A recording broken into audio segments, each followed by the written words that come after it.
గుజరాత్ రాజ్కోట్లో జరిగినటువంటి మోసం ఏమిటంటే, ఒక 2 వారాల ముందు నుంచి మేము పలానా రోజున మీకు పెళ్ళిళ్ళు చేస్తాం, దేవాలయంలో అంగరంగ వైభవంగా పెళ్ళిళ్ళు చేస్తాం, మీరందరూ దానికి చేయాల్సినటువంటిది జస్ట్ మీరు పెళ్ళికొడుకు పెళ్ళికూతురు కొంతమంది బంధువులు వాళ్ళతో ఆ బంధువులతో కలిసి పెళ్ళికొడుకు పెళ్ళికూతురు దేవాలయం దగ్గరికి మేము చెప్పిన రోజు వస్తే చాలు, మంచి ముహూర్తం ఉంది, ఆ ముహూర్తం ప్రకారం మీకు పెళ్ళిళ్ళు చేస్తాం, మీరు కేవలం రుసుము ప్రకారం 15,000 రూపాయలు కట్టండి, అంటే రిజిస్ట్రేషన్ ఫీజులాగా 15,000 రూపాయలు కట్టండి చాలు, మేమే మీకు అంగరంగ వైభవంగా వివాహం అయితే జరిపిస్తామని చెప్పడంతో దాదాపు 28 జంటలు వీళ్ళని నమ్మి ఒక్కొక్కరు 15,000, జంటకి ఇద్దరు కదా, అబ్బాయి తరపు నుంచి 15,000, అమ్మాయి తరపు నుంచి 15,000, అంటే ఈ 30,000 రూపాయలతో ఒక వివాహం జరిగిపోతుంది కదా అని వాళ్ళు ఏం చేశారు, అందరూ కూడా ఆశపడి సరే తక్కువలో అయిపోతుంది అంటూ వీళ్ళు ఏం చేశారంటే 15,000 రూపాయలు కట్టేశారు ఇరు వర్గాలను. ఆ విధంగా దాదాపు 4,20,000 రూపాయలు, అంటే 420K. వాళ్ళు కూడా చేసిన పని 420 దొంగతనం. అలా మొత్తానికి 4,20,000 రూపాయలు తీసుకొని వాళ్ళైతే ఉడాయించేశారు. ఈ పెళ్ళికొడుకు పెళ్ళికూతురు మొత్తం 28 జంటలు బంధువులు తీసుకొని ఆ రోజు దేవాలయం దగ్గరికి వచ్చారు. దేవాలయం దగ్గరికి వస్తే అక్కడ ఎవ్వరూ లేరు. దేవాలయం దగ్గర ఎవరు లేకపోగా అసలు దేవాలయం దగ్గర కనీసం ఆ ఇది కూడా కనిపించలేదు. అందరూ ఉసూరు అనుకుంటూ ఏం చేయాలో తెలియక అప్పటికప్పుడు కొంతమంది ఆ ముహూర్తం దాటిపోతుందనేసి వెంటనే వేరే వేరే దేవాలయం దగ్గరికి వెళ్ళి ఆ పంతులు గారిని వాళ్ళని మాట్లాడి పెళ్ళిళ్ళు జరిపించుకున్నారు.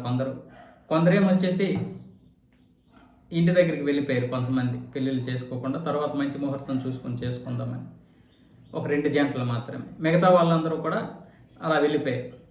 ఎంతమంది 20 జంటలు, 2 జంటలు ఇంటికి వెళ్ళిపోతే మిగతా 20 జంటలు దేవాలయం వేరే వేరే దేవాలయాల్లోకి వెళ్ళిపోయి అప్పటికప్పుడు పంతుల్ని పురమాయించుకొని పెళ్ళిళ్ళు చేసుకున్నారు. కానీ 6 జంటలు మాత్రం అక్కడే ఉండిపోతే వెంటనే వాళ్ళు పోలీసులకి ఇన్ఫర్మేషన్ ఇవ్వడంతో పోలీసులు వచ్చారు. పోలీసులు వచ్చి ఈ 6 జంటలకు కూడా వివాహం జరిపించారు. ఈ 6 జంటలకి వివాహం జరిపించి ఒక కేసు నమోదు చేసుకున్నారు. వాళ్ళ గురించి ఎంక్వైరీ అయితే చేస్తున్నారు. అంటే ఎందుకు చెప్తున్నానంటే ఇలాంటివి వీళ్ళు వాళ్ళని లేదు, మనం మోసపోతూ ఉంటే మోసం చేసేవాడు ఎప్పటికీ వస్తూనే ఉంటాడు. ఎప్పటికీ కూడా ఈజీగా బ్రతకడం కోసం అందరూ కూడా అలవాటు పడ్డారు కాబట్టి, అందరూ కూడా ఇలాంటి అవేర్నెస్ తెలియదు కాబట్టి చాలామంది మోసపోతూ ఉంటారు. ఏ విషయంలో మోసపోతూ ఉంటారు? మన మా ఊరు ఎవడో తపేలాలు బాగు చేస్తామని వచ్చాడు. ఈ నొత్త పడిపోయిన తపేలాలు, ఈ కన్నాలు పడిపోయిన తపేలాలు ఇచ్చేశారు మా వాళ్ళందరూ. ఆ ఇంచుమించు 4-5 గ్రామాలలో ఇచ్చేశారు అందరూ. వాడు ఒక లారీ పెద్ద వ్యాన్ వేసుకొని వచ్చాడు, ఆ తపేలాలని తీసుకొని వెళ్ళిపోయాడు. అంటే వాళ్ళు మళ్ళీ కొత్త కొత్త తపేలాలు తీసుకొస్తాం చేస్తాం అంటారు కదా, మన ఊర్లోనే మన దగ్గరే అల్యూమినియం పోతలు పోస్తుంటారు. ఆ విధంగా చేస్తారు కదా అనుకుని అందరు ఇచ్చేశారు. వాళ్ళు ఇచ్చారని వీళ్ళు ఇచ్చారని వాళ్ళు అందరు ఇచ్చేసారు. వారు ఆ తపేలాలు తీసుకొని వెళ్ళిపోయాడు. సరే తపేలాలు కాదు కాబట్టి ఎవరు దీనికి పోలీస్ కేసు పెట్టరు, లబోది ఇవ్వమంటారు. ఒక 2 రోజులు దిక్కుమాలినడు గండడు ఏదో వాళ్ళకు వచ్చినటువంటి తిట్లు తిట్టేసి వదిలేస్తారు. కానీ ఇక్కడ అలా కాదు కదా, వీళ్ళు 15,000 కాబట్టి పెద్దగా నష్టపోయింది ఏం లేదు కాదు కాబట్టి వీళ్ళు కూడా పెద్దగా పట్టించుకోరు.